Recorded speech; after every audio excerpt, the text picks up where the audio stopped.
చూశారు కదా వీడియోని. ఆగండి ఆగండి, మ్యాటర్ ఇంతటితో అయిపోలేదు. శ్రీను నా హీరో అంటూ ఒక సినిమాను కూడా చేసింది. దువ్వాడ శ్రీనివాస్ను హీరోగా పెట్టి వాలంటీర్ అనే సినిమాను నిర్మించారు మాధురి.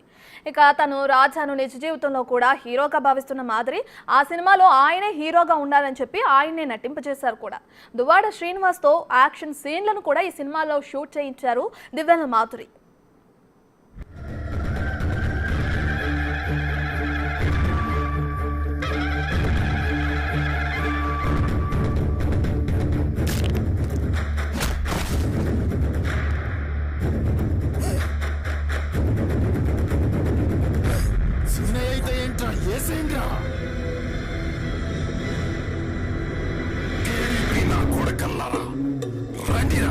ఒక్కొక్కడికి తాట తీస్తాను.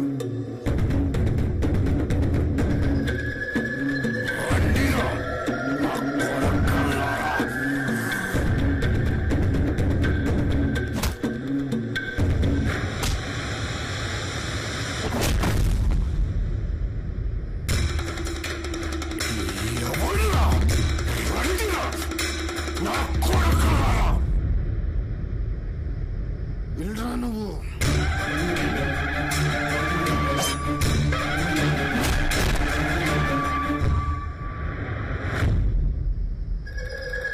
ఏసేంద్రా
ఇక మనం చూసాం కదా దువ్వాడ శ్రీనివాస్ ఏ విధంగా అయితే యాక్షన్ సీన్స్ అనేవి వాలంటీర్ సినిమాలో చేశారో ఆ సీన్స్ని కూడా మనం చూసాం.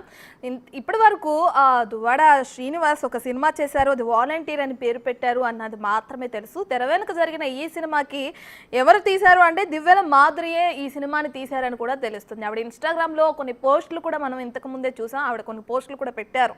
వాలంటీర్ సినిమాకి సంబంధించిన డబ్బింగ్ అనేది జరుగుతుంది అని చెప్పి శ్రీనివాస్ అలాగే మాధురి కలిసి ఉన్న ఒక డబ్బింగ్ స్టూడియోలో ఉన్న ఫోటోలు కూడా షేర్ చేస్తూ ఉన్న అది కూడా మనం చూసాం. అయితే దీనికి సంబంధించి ఇప్పటికే మరి శ్రీనివాస్ విడాకుల విషయం కోర్టు వరకు వెళ్ళింది, విడాకులు తీసుకుంటానని కూడా ఆయన చెప్తున్నారు.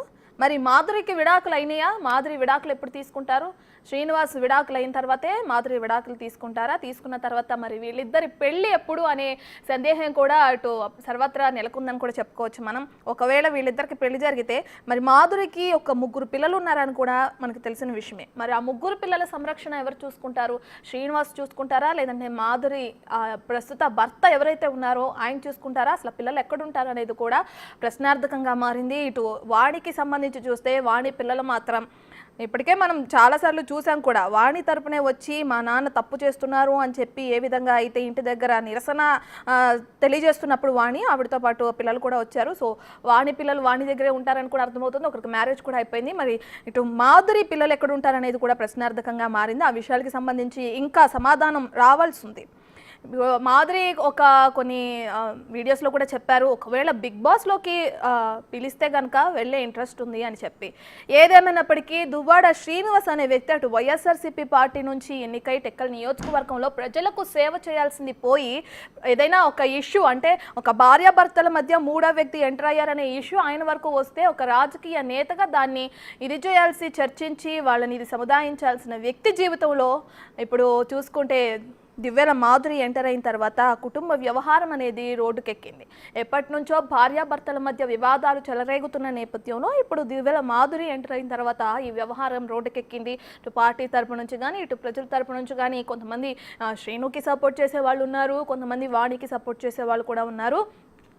ఏదేమైనప్పటికీ ఎంత వ్యవహారం జరుగుతున్నా ఇటు సోషల్ మీడియాలో కానీ రాజకీయ పరంగా కానీ ఏ విధంగా అయినా కానీ ఇంత వ్యవహారం జరుగుతున్నా కొన్నిసార్లు నేను మనస్తాపానికి చెంది చనిపోదాం అనుకున్నానని కూడా చెప్పి కూడా మాధురి యాక్సిడెంట్ చేసిన అది కూడా మనం చూసాం. తన ప్రాణాల మీదకి తెచ్చుకొని మీరు చేస్తున్న కామెంట్స్ వల్ల నేను చనిపోదాం అనుకుంటున్నాను, ఈ వ్యవహారం వల్ల నేను చనిపోదాం అనుకుంటున్నాను కూడా చెప్పింది. సో ఎంత జరుగుతున్నా ఏదేమైనప్పటికీ ముగ్గురి మధ్య తిరుగుతున్న ఈ వ్యవహారంలో మాధురి మాత్రం నేను ఎక్కడా తగ్గను అని అంటుంది. వాణి అయితే ప్రస్తుతానికి సైలెంట్ అయిందనే చెప్పుకోవచ్చు. మాధురి మాత్రం వీడియోలు తీసి నా రాజాకి ఇష్టమైన కూర అని చెప్పి నా రాజాకి ఇష్టమైన ఫుడ్ అని చెప్పి వీడియోలు పెడుతుంది యూట్యూబ్లో, తనతో కలిసి సినిమాలు చేస్తుంది, తనకి సంబంధించిన రీల్స్ని పోస్ట్ చేస్తుంది. ఎక్కడా కూడా నేను తగ్గను, తనని వివాహం చేసుకుంటానని చెప్పి కూడా మాధురి చెప్పడం మనం చూస్తున్నాం.